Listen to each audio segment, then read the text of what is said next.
오늘 하나님께서 우리에게 주시는 말씀은 베드로전서 5장 10절에서 12절까지의 말씀입니다. 베드로전서 5장 10절에서 12절까지의 말씀입니다. 신약성경 383쪽입니다. 베드로전서 5장 10절에서 12절까지 말씀 같이 보겠습니다. 함께 봅니다. 모든 은혜의 하나님 곧 그리스도 안에서 너희를 부르사 자기의 영원한 영광에 들어가게 하신 이가 잠깐 고난을 당한 너희를 친히 온전하게 하시며 굳건하게 하시며 강하게 하시며 터를 견고하게 하시리라. 그에게 있을지어다. 아멘. 내가 신실한 형제로 하는 실로안으로 말미암아 너희에게 간단히 써서 구원하고 이것이 하나님의 참된 은혜임을 증언하노니 너희는 이 은혜에 굳게 서라. 아멘. 서양 속담에 시냇가에 돌들을 치우지 말라. 걸린다고 해서 돌들을 치워버리면 시내는 노래를 잃어버린다는 말이 있습니다. 돌들이 있기 때문에 시냇물이 흘러가면서 노래를 한다는 거지요. 전에 그 필리핀 단기 선교를 이렇게 갈 때 탔던 비행기가 갑자기 난기류를 만나서 기체가 심하게 흔들리는 때가 있었습니다. 이와 같이 우리도 때로 인생의 난기류를 만나곤 합니다. 그러나 난기류를 지나야 목적지에 착륙할 수 있지요. 오늘 베드로의 서신도 이와 같습니다. 핍박과 고난이 극심한 때에 오히려 여호와 하나님을 찬송하는 입술의 고백들이 넘쳐났습니다. 베드로 전서 후서는 베드로가 네로 황제의 박해를 받고 있던 초대교회 성도들을 위로하고 격려하기 위해서 보낸 편지로 알려져 있습니다. 본문은 편지의 마무리 부분으로서 끝인사에 해당하는 내용입니다. 물론 베드로 후서의 내용도 있습니다만 베드로 전서의 마지막 부분이지요. 베드로는 먼저 보내는 편지를 마무리하면서 신실한 형제 실로아노에 대해서 언급합니다. 우리 12절 말씀을 한번 읽어볼까요? 12절을 다시 봅니다. 시작. 내가 신실한 형제로 하는 실로아노로 말미암아 너희에게 간단히 써서 구원하고 이것이 하나님의 참된 은혜임을 증언하노니 너희는 이 은혜에 굳게 서라. 아멘. 자기 성경에 밑줄을 그어 놓으시기 바랍니다. 베드로가 언급한 실루아노는 우리가 잘 아는 신라와 동일한 인물입니다. 실루아노라고 하는 이름은 로마식 라틴어 표기이고 신라 할 때는 헬라식 그리스어 표기이거든요. 그래서 실루아노, 신라 다 같은 사람이다 하는 겁니다. 베드로전서 15장을 보면 실루아노 곧 이 신라가 나오는데요. 예루살렘 공회의 중요한 결정사항을 바울과 바나바와 함께 안디옥 교회에 전달한 사람으로 거기에 등장합니다. 그래서 사도행전 15장 22절에 보면은 이렇게 말씀하거든요. 이에 사도와 장로와 온 교회가 그 중에서 사람들을 택하여 바울과 바나바와 함께 안디옥으로 보내기를 결정하니 곧 형제 중에 인도자인 바사바라고 하는 유다와 실라더라 이렇게 말씀합니다. 당시 예루살렘 공회는 이방인이라 할지라도 예수를 믿으면 모세의 율법으로부터 자유할 수 있다라고 하는 중요한 결정을 내렸습니다. 왜냐하면 초창기 예수님께서 부활하시고 난 다음에 예수 믿는 사람들이 구약의 율법을 어느 정도까지 지켜야 되는지 만식을 그렇게 다 지키고 손도 다 씻고 뭘 해야 되는지 이런 데에 있어서 혼란이 있었거든요. 그래서 이것을 한번 의논해 가지고 우리가 어느 정도 중요한가 아닌 이상은 그리스도 안에서 우리가 율법으로부터 자유하게 되었으니 우리가 그렇게 합시다라고 하는 결정이 바로 예루살렘 공회라 이렇게 말합니다. 그래서 사도들이 모여서 회의를 한 거죠. 오늘날 또 중요한 결정을 회의를 통해서 하잖아요. 마찬가지인 거예요. 그래서 그렇게 할 때 그 이제 결정 사항을 저 이방 지역에 있는 안디옥 교회에 이제 보내고 또 전달을 해줘야 될 거 아닙니까? 뭐 예를 들면 서울에서 결정이 났으면 부산까지 소식이 와야 되잖아요. 그래서 그때는 뭐 지금 같은 온라인이 없기 때문에 사람들이 가서 직접 이만저만하고 이렇습니다라고 전달해주게 되었는데 그 중에 한 사람이 바로 신라였다는 것이죠. 그러니까 그만큼 그 예루살렘 교회에서 또 바울과 바나바와 함께 안디옥으로 보내기를 결정하니 곧 형제 중에 인도자인 바사바라고 하는 유다와 실라더라 이렇게 말씀합니다. 당시 예루살렘 공회는 이방인이라 할지라도 예수를 믿으면 모세의 율법으로부터 자유할 수 있다라고 하는 중요한 결정을 내렸습니다. 또 모든 교회와 사도들에서 신임을 받는, 신뢰받는, 지도자들로부터 신뢰를 받는 사람이었음을 알 수 있습니다. 뿐만 아니라 신라는 바울의 신실한 동역자였습니다. 바울은 제2차 개척 전도 여행 당시 1차 개척 전도 여행 때 이탈했던 마가를 대신해서 신라를 데리고 동행하게 되거든요. 사도행전 16장을 보면은 신라는 바울과 함께 복음을 전하다가 붙잡혀서 억울하게 누명을 쓰고 빌립보 감옥에 갇히게 됩니다. 그날 저녁 매를 맞아서 붓고 터진 그 몸을 붙들고 차가운 감옥에서 바울과 함께 기도하고 찬양을 불렀습니다. 이렇게 신라는 바울과 함께 복음을 전했고 함께 고난을 당했으며 감옥에 갇히는 진정한 동역자였습니다. 본문에서 베드로는 고난받는 초대교회 성도들을 위로하기 위해서 편지를 쓰면서 이 실루아노를 신실한 형제로, 이 신라를 그렇게 말하고 있습니다. 베드로는 편지 마지막 부분에서 신실한 형제로 하는 실루아노로 말미암아 너희에게 간단히 편지를 썼다라고 말합니다. 바울의 신실한 동역자였던 신라가 이제는 베드로의 신실한 동역자가 된 것이지요. 신라가 베드로의 동역자가 된 건 언제부터였을까요? 성경학자들은 바울이 예루살렘으로 올라가서 로마까지 가는 그 순교 여행을 하게 될 때 베드로가 관심을 갖고 사역하던 지금의 튀르키예, 터키라고 했잖아요. 그 튀르키예의 갑바도기아로 가서 베드로와 함께 합류하지 않았을까 그렇게 추측하고 있습니다. 중요한 것은 신라가 바울과 헤어졌지만 변함없이 베드로와 함께 복음을 전하며 사역을 감당했다는 겁니다. 사실 베드로에게는 영성과 지성을 겸비한 동역자가 필요했습니다. 그래서 하나님은 로마의 시민권자이자 영성과 지성을 겸비한 신라를 베드로에게 보내어 함께 동역하게 하신 거지요. 그때부터 베드로는 실루아노를 신실한 형제라고 기록하고 있습니다. 그렇다면은 우리가 저 사람이 참 신실하다라고 말도 하는데 그 신실한 사람, 여기에 보면은 베드로가 실루아노, 신라에 대해서 신실한 형제다 이렇게 말을 했는데 신실한 사람은 어떤 사람일까요? 여러분들이 생각하기에 신실한 사람은 어떤 사람을 신실한 사람이다 생각하시나요? 여기 신실한이라고 하는 헬라어 단어 피투스라고 하는 단어인데 그 어원이 피스토스라고 해서 믿음이라는 뜻입니다. 믿음. 그러니까 신실한 사람이란 우리 주 예수 그리스도를 향한 절대적인 믿음을 가진 자, 변하지 않는 마음을 가진 자입니다. 처음과 끝이 같은 사람, 어떤 환경에 처하든지 누구를 만나든지 그 마음이 변하지 않는 사람, 그 사람이 신실한 사람이다 라고 하는 거죠. 지난 11월 1일부터 저녁에 다니엘 기도에 참여하고 있는데요. 오늘이 주일이니까 토요일, 금요일, 목요일 저녁에 와플대학에 대표로 나오신 여자 장로님인데 손정희 장로님이 이제 그날 강사로 오신 거예요. 얘기를 들어보니까 이분이 아동복 사업을 처음에 했는데 너무너무 잘 됐대요. 어느 정도 잘 됐냐면은 옷이 없어서 못 팔 정도로 잘 됐대요. 그러니까 돈을 얼마나 많이 벌었겠습니까? 그런데 어느 날 갑자기 쫄딱 망해가지고 진짜 모든 것이 다 쫄딱 망해서 그래도 이제 먹고 살아야 되니까 할 수 없이 어느 정도가 됐냐면 생계를 위해서 직접 리어카를 30만 원 주고 이제 사러 간 거예요. 리어카를 사서 파는 사람이 그래 아주머니 리어카 사서 어디 가서 장사를 할 겁니까 했더니 저도 서울 지리는 잘 모르지만 강동구에서 그걸 샀다고 해요. 그랬는데 이제 신촌 가서 대학교들이 있는데 거기 가서 하겠다니까 그러면 리어카를 거기까지 어떻게 끌고 갈 겁니까 했더니 제가 끌고 가려고 합니다 그랬더니 파는 사람이 기가 막혀가지고 제가 3만 원 빼드릴 테니까 이걸로 용달 다 실어서 가지고 가세요 했다고 하더라고요. 그래서 이분이 붕어빵을 파는 불법 노점상을 시작할 수밖에 없었던 거예요.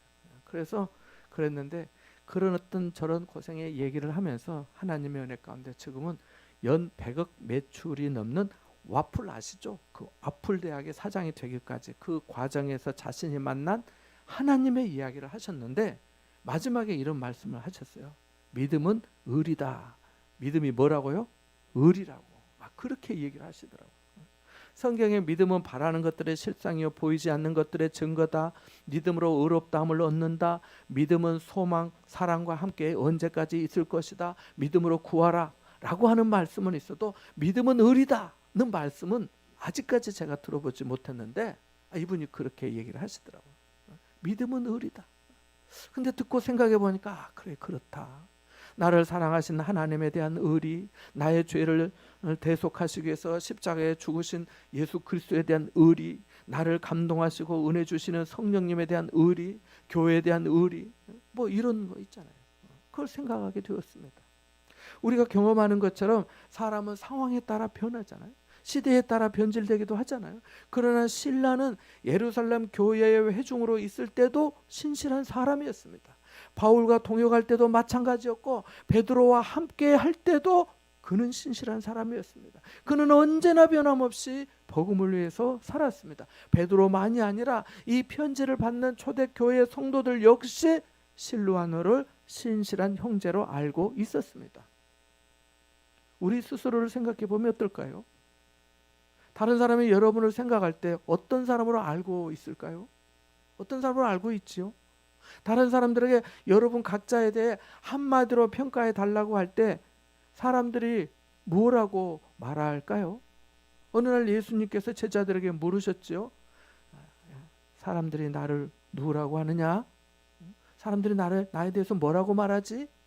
라고 물으신 것처럼 만일 저나 여러분에 대해 사람들에게 물으면 사람들이 어떻게 말할까요? 아마 다양한 대답을 들을 수 있을 겁니다. 그 대답들을 모아서 중복되는 내용을 취합하면 나에 대한 평가가 좀 더 구체적으로 나오겠지요. 좋은 평판을 얻게 되면 더없이 좋고 자신에게 기쁨이 되겠지만, 그렇지 않고 혹시 저 사람은 계산이 빠른 사람, 야곱처럼 속이는 사람, 아니면 이익에 따라 여기 붙었다 저기 붙었다 하는 박쥐 같은 사람이라고 말한다면 내가 인생을 그 정도로 살았나 하는 마음이 들지 않겠습니까? 교회마다 정말 신실한 하나님의 사람들이 많습니다. 남이 알아주지 않아도, 힘들고 어려운 일을 만나도 변함없이 자신의 자리를 지키며 충성하는 신실한 성도들, 한결같은 사람들이 있습니다. 처음과 끝이 같은 사람들 말입니다. 바라기는 주님의 교회 성도들이 실로아노처럼 신라처럼 변하지 않고 언제나 한결같은, 처음과 끝이 같은 신실한 사람들이 되기를 소망합니다. 베드로는 고난 중에 있는 성도들에게 보내는 편지를 마무리하면서 다시 한번 자신이 왜 이 편지를 쓰게 되었는지에 대해서 이야기합니다. 12절 하반절에 보니까 이것이 하나님의 참된 은혜임을 증언하노니 너희는 이 은혜에 굳게 서라. 어디에 굳게 서라고요? 이 은혜에 굳게 서라고 합니다. 바로 이것이 하나님의 참된 은혜임을 증언하기 위해서 이것을 기록했다는 거예요. 베드로는 하나님의 은혜를 말하면서 참된이라는 표현을 사용하고 있습니다. 그렇다면은 거짓된 은혜도 있다는 말 아니겠습니까? 진리가 있으면 거짓이 있는 것처럼 말입니다. 우리가 사는 세상에는 참된 은혜만 있는 것이 아니라 거짓된 은혜도 있더라는 거예요. 뿐만 아니라 값싼 은혜도 있지요. 20세기에 순교자로 불리며 2차 세계대전 시에 독일의 고백교회를 섬겼던 본 회퍼 목사님은 회개가 없는 용서, 고백이 없는 세례, 십자가가 없는 은혜, 희생이 없는 제자도를 값싼 은혜라고 했습니다. 싸디싼 은혜라는 거예요. 그것은 은혜도 아니라는 거예요. 예수 그리스도는 없고 그저 예수만 믿으면 복을 받는다고 가르치는 기복주의와 번영신학이 바로 값싼 은혜이지요. 참된 은혜란 값없이 베풀어 주시는 하나님의 호의와 사랑을 말합니다. 하나님의 참된 은혜가 무엇인지를 함축적으로 담고 있는 말씀이 바로 10절 말씀을 오늘 본문에서 우리가 짚어서 생각해 볼 수가 있겠습니다. 함께 10절 말씀을 다시 한번 읽어 볼까요? 같이 봅니다. 시작.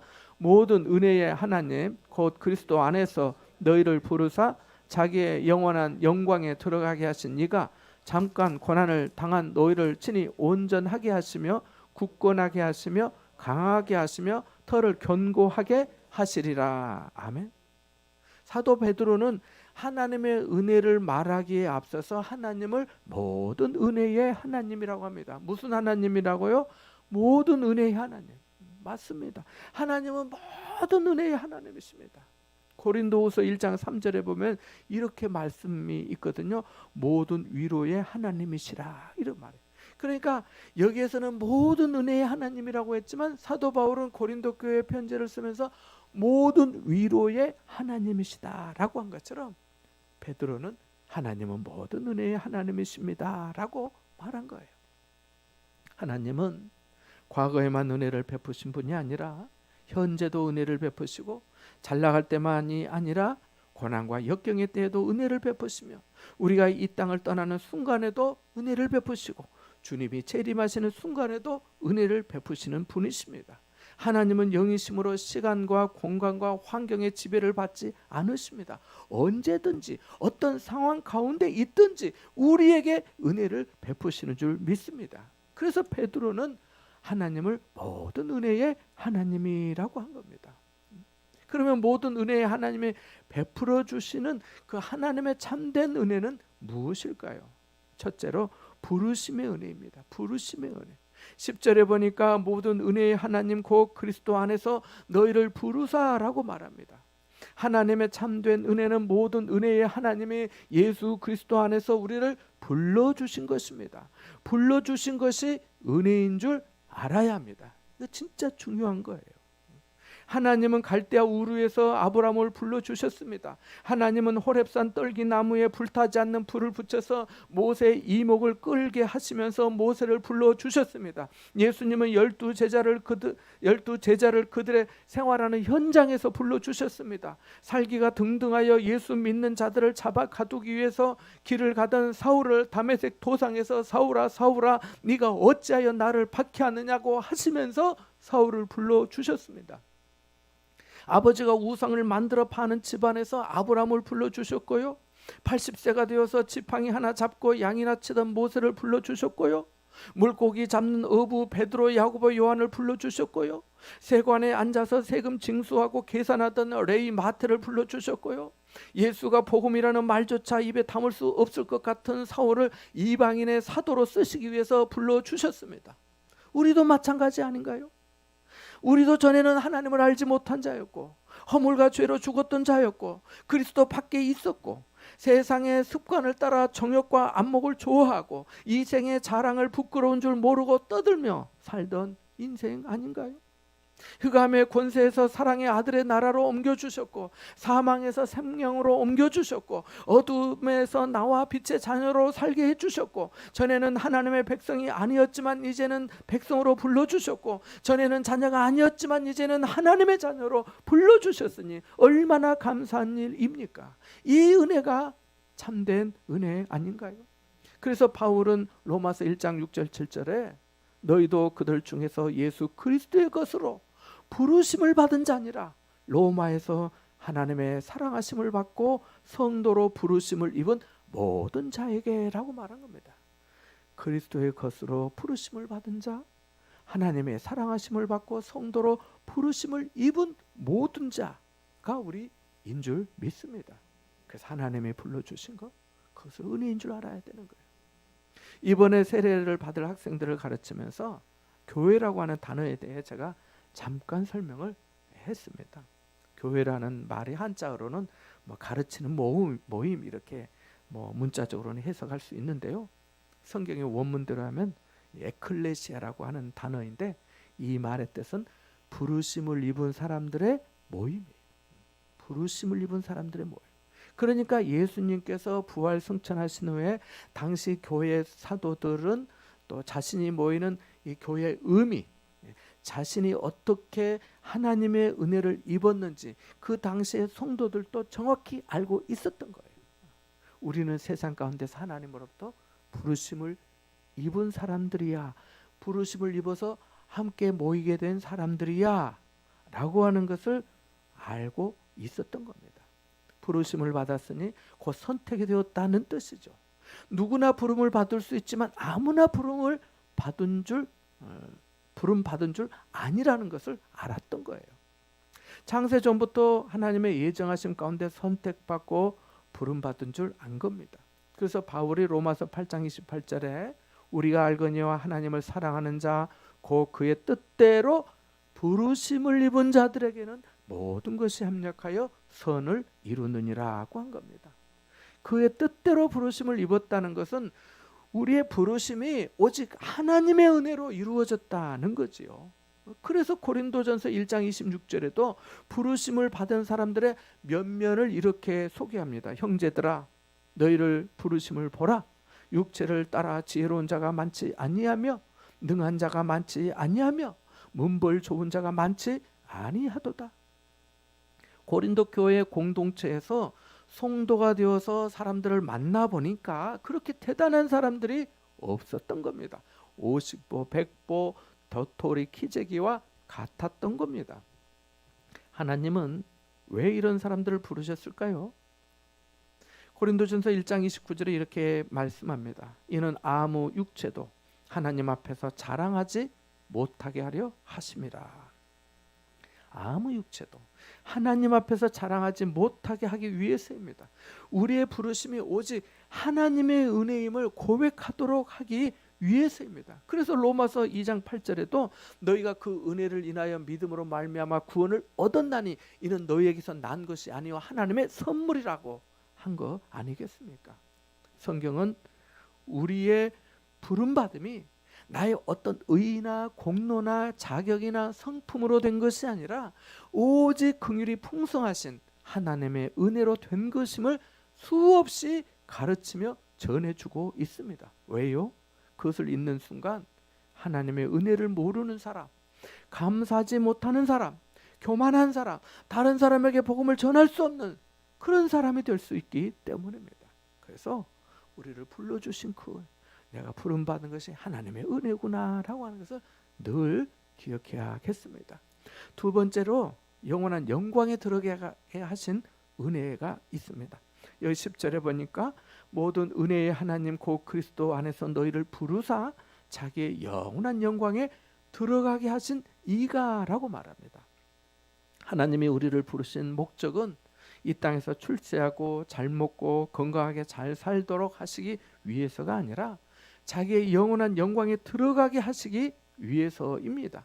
영원한 영광이란 우리가 그리스도와 함께 그리스도 안에서 누리게 될 구원을 말합니다. 그래서 디모데후서 2장 10절에 그러므로 내가 택함 받은 자들을 위하여 모든 것을 참음은 그들도 그리스도 예수 안에 있는 구원을 영원한 영광과 함께 받게 하려 함이라고 말합니다. 구원을 영원한 영광과 함께 받게 하려 함이라.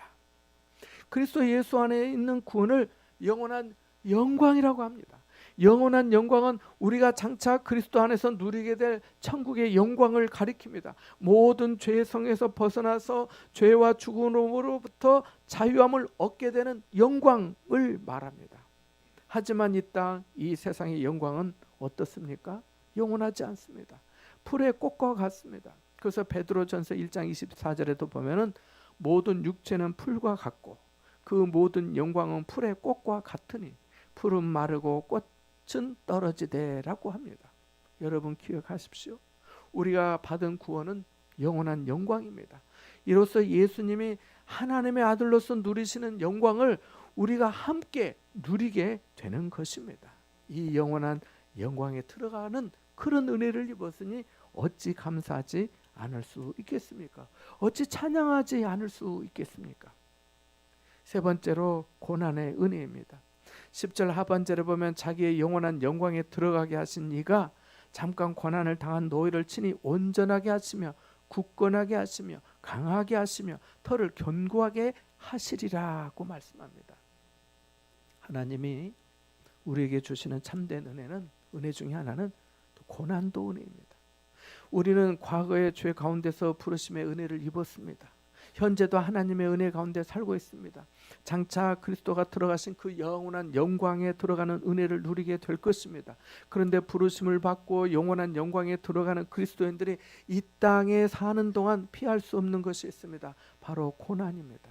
그런데 그 고난을 오늘 말씀에 볼 것 같으면 은혜라고 우리에게 말씀해 주고 있습니다.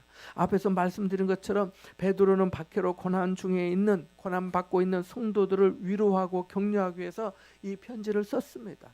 이 편지를 받는 사람들은 하루하루 신앙을 위해서 믿음을 위해서 목숨을 걸어야 하는 상황 가운데 있었습니다. 언제 어떻게 될지 몰랐습니다. 사정이 이러함에도 불구하고 왜 고난이 하나님의 참된 은혜가 될까요? 답은 명료합니다. 우리가 주님과 함께 누리게 될 영원한 영광과 비교해보면 그 고난은 잠깐이기 때문입니다. 사도 바울은 로마서 8장 18절에 현재의 고난은 장차 우리에게 나타날 영광과 비교할 수 없도다라고 말했습니다. 베드로도 본문에서 같은 말을 하잖아요. 잠깐 고난을 당한 너희가 잠깐 고난을 당한 너희를 친히 온전하게 하시며 굳건하게 하시며 강하게 하시며 터를 견고하게 하시리라고 말씀하니까요. 지난주에 열처리 회사에 다니시는 장로님을 만났어요. 장로님을 만났는데 그 회사 작업복을 입고 오셨더라고요. 저는 그분이 어느 회사 다니시는지 무슨 일에 종사하시는지 전혀 몰랐는데 무슨 회사 열처리 이렇게 써 있더라고요. 그냥 인사를 드리면서 그 회사 작업복 근무복을 입고 오셨길래 물어봤어요. 장로님 그 열처리 이렇게 입고 오셨는데 뭐 하시는 회사 일이 어떤 회사가 무슨 일을 하는 회사입니까? 이렇게 물어보니까 이렇게 대답을 하시는 거예요. 목사님 열처리를 해야 쇠가 더욱 강해집니다. 그리고 우리 벤치 표준말이 뭔지를 생각이 안 나더라고요. 벤치 아시죠? 네, 벤치가 쉬운 말인 것 같아요. 벤치를 열처리를 하지 않으면 그 벤치의 이빨 있잖아요. 그 열처리 하지만 벤치로 이제 물건을 이렇게 물어서 조이는데 잡고 조이잖아요. 그러면 이가 쉽게 문드러져 버린대요. 그러나 열처리를 하면은 이의 강도가 높아져서 웬만한 물건을 힘껏 물어도 이가 튼튼하다고 합니다. 그래서 자기 회사는 이제 자동차 관련해서 그 열처리 과정하는 게 부품 그런 일들을 하고 있다고 하시더라고요. 그래서 들어보니까 그 대장간에서 대장장이가 더욱 강하고 튼튼한 물건을 만들기 위해서 이 불 속에 넣었다 또 물에 넣었다 불 속에 넣었다 뺐다 하는 것처럼 그런 거하고 비슷하다고 그렇게 말씀을 해주셨습니다. 고난의 은혜도 마찬가지죠. 어느 날 C.S. 루이스가 루이스에게 한 사람이 찾아와서 물었습니다. 사실 어쩌면 이 질문이 우리 모두의 보편적인 질문일 수도 있을 거예요. 다 모두 다 힘들게 사니까. 어떤 때 그 고난이나 환난이나 어려움과 역경이 다가오면 그걸 너무 답답해하고 감당하기 어려우니까요. 이렇게 물었어요. C.S. 루이스에게. 왜 인간에게 고난이 있어야 합니까? 우리도 이런 질문 할 수 있잖아요. 그때 루이스가 그에게 이렇게 대답을 했습니다. 그렇지 않아도 타락한 인간이 고난마저 없었다면 얼마나 교만하겠어요. 이렇게 반문하면서 답을 했대요. 그렇지 않아도 타락한 인간이 고난마저 없었다면 얼마나 교만하겠어요. 라고 말합니다. 인간은 고난에 있기 전에는 하나님에게 좀처럼 귀를 기울이지 않습니다. 그런데 고난마저 없다면 우리 인간들은 더 죄를 범하고 교만하지 않겠습니까? 하는 말이지요. 고난 때문에 하나님을 찾게 되고 하나님을 생각하게 되고 하나님 아니면은 아무도 도와줄 리가 없어서 천부의 의지 없어서 손 들고 옵니다 하면서 하나님 앞에 바짝 엎드리고 나와서 기도하고 무릎 꿇고 간절히 부르짖게 되는 거 아닌가요? 그 고난이 나에게는 힘들지만은 그 고난이 나를 하나님 앞으로 계속 미는 거나 마찬가지인 거죠. 하나님 앞으로 나아가게. 하나님 아니면 안 돼. 하나님 앞에. 아까 말씀드린 그 손정이 그 장로님. 장로 된 지 이제 4년 됐다 하더라고요. 그분도 그런 거 아니겠어요? 뭐 그분뿐이겠어요? 고난은 힘들고 어렵습니다. 고난을 좋아하는 사람은 아무도 없습니다. 고난 받고 싶어서 기도하는 사람 저 지금까지 한 번도 만나보지 못했습니다. 그러나 고난은 우리를 온전하게 하며 굳건하게 하며 강하게 하고 털을 견고하게 만드는 줄 믿습니다. 고난을 통해서만 경험할 수 있는 은혜가 있잖아요. 이런 고난의 유익이 있기 때문에 고난을 하나님의 참된 은혜라고 말하는 겁니다. 그래서 12절에 이것이 하나님의 참된 은혜임을 증언하노니 너희는 이 은혜에 굳게 서라고 한 겁니다. 은혜에 굳게 선다는 것은 흔들리지 않는다는 것을 말합니다. 복음 때문에, 신앙 때문에 고난을 당하고 핍박을 받을지라도 나를 부르시고 자기의 영원한 영광에 들어가게 하신 하나님의 참된 은혜를 생각하며 흔들리지 말라는 겁니다.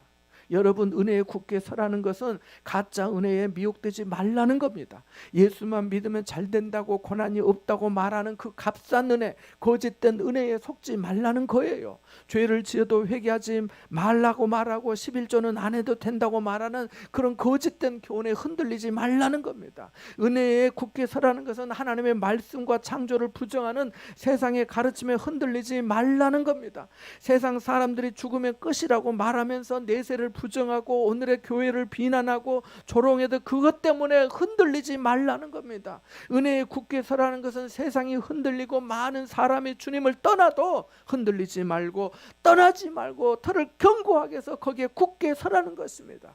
은혜에 굳게 서라는 것은 세상의 출세가 아름답게 보이고 세상의 즐거움이 영원할 것처럼 보여도 그것 때문에 흔들리지 말라는 겁니다. 그것은 잠깐이고 우리가 장차 그리스도와 함께 누리게 될 영광은 영원한 것이기에 하나님의 참된 은혜에 굳게 서라는 것입니다. 우리는 지금 여러 사상의 혼합과 편견 속에서 믿음을 지키며 살아야 하는 시대를 사는 그리스도인입니다. 그런데 세상의 길과 믿음의 길은 서로 반대 방향으로 향하고 있습니다. 그러다 보니 믿음을 지키며 그 길을 가기로 결정할 때 세상의 거센 핍박이 파도처럼 몰려옵니다. 그럴 때마다 이 세상에서의 고난은 잠깐이고 주님과 함께 누리게 될 영광은 영원한 줄 기억해야겠습니다. 두려워하지 말고 오직 주님의 영광만 바라보아야 하겠습니다. 우리가 다음 주일에 새가족 초청하는 일도 마찬가지입니다. 두려워하지 말고 교회 한번 오세요. 예수 한번 믿어보세요. 말씀해 보십시오. 그리고 하나님 앞에 또 추수감사절에 우리의 마음과 은혜를 기억하면서 감사함으로 말미암아 흔들리지 말고 이 은혜에 굳게 서는 여러분 되시기를 주님의 이름으로 축원합니다. 잠시 말씀을 생각하며 기도하겠습니다.